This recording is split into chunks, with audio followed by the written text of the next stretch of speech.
Lietuvai daugiau nei 1000 metų ir per šiuos metus Lietuva daug pasiekė, nugalėjo, bet šiandien ne apie tai. Norėčiau pakalbėti apie Lietuvos pasiekimus nuo nepriklausomybės atkūrimo iki šiandienos. Pirmiausia, 1989 m. rugpjūčio 23 d. lietuviai, latviai ir estai nutiesė gyvą 620 km ilgio žmonių grandinę, einančią per 3 Baltijos valstybių sostines – Vilnių, Rygą ir Taliną. Ši gyva grandinė parodė visam pasauliui, kad Baltijos šalys nenori būti SSRS sudėtyje ir taip 1990 m.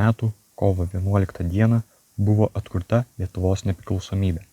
Praėjus beveik metams po nepriklausomybės atkūrimo įvyko sausio 13, per kurią parodėme sovietams, kad nesame iš kelmo spirti ir kad mes patys norime kurti savo nepriklausomą, savarankišką valstybę.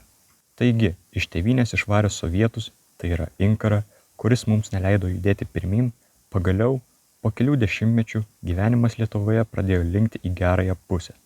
2004 metais Lietuva įstojo į NATO, o po kelių mėnesių ir į Europos Sąjungą. Šios organizacijos užtikrino saugumą, ekonominį vystymąsi bei gerus valstybių bendradarbiavimo santykius. 2008 metais spalio 5 d. norėdama paminėti Lietuvos 1000-mečio sukaktį, jachta Amber Sail išplaukė į 1000-mečio odisėją aplink pasaulį. Per 9 mėnesius jachta aplankė 19 šalių ir pabuvojo 5 žemynuose. Lietuva buvo ir yra žinoma kaip šalis, kurios antroji religija yra krepšinis. Lietuviams nekartą pavyko iškovoti prizinės vietas, o labiausiai įsimintinos varžybos vyko 2003 metais, kai lietuviai Europos čempionate iškovojo 1 vietą, 2013 metais ir 2015 metais, kai iškovojome 2 vietą. 2022 m. vasario 24 d. Lietuvą ir visą Europą sukrėtė žinia, kad Rusija įsiveržė į Ukrainą ir pradėjo plataus masto invaziją. Lietuva nuo pat karo pradžios rėmė Ukrainą ir paaukojo daugiau kaip 570 milijonų eurų vertės karinės paramos, o per akciją Radarom trukusią mėnesį buvo surinkta virš 8,5 milijonų eurų. Vienragis – tai privati startuolių įmonė, kurios vertė viršija 1 milijardą JAV dolerių. Lietuva turi 3 vienaragių įmonės.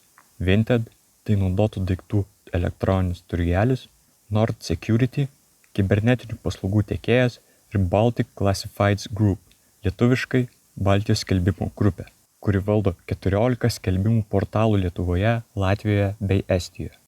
Nuo 2022 m. gruodžio 26 d. iki 2023 m. balandžio 26 d., tai yra 120 dienų, Aurimas Valujavičius specialia irkline valtimi nuplaukė 8500 km iš Ayamontės uosto Ispanijoje iki Majamio, kirsdamas Atlantą ir tai paminėdamas Stepono Dariaus ir Stasio Girėno skrydį per Atlantą. Beje, Lietuvą garsina ypatingai pažangi lazerių gamyba. Gamindamos specifinius prietaisus, Lietuvos lazerių įmonės nekonkuruoja tarpusavyje ir į užsienio šalis eksportuoja daugiau nei 90% pagamintų produktų ir kai kuriuose nišose neturi net ir globalių konkurentų. Lietuvos lazeriai eksportuojami į daugiau kaip 70 valstybių.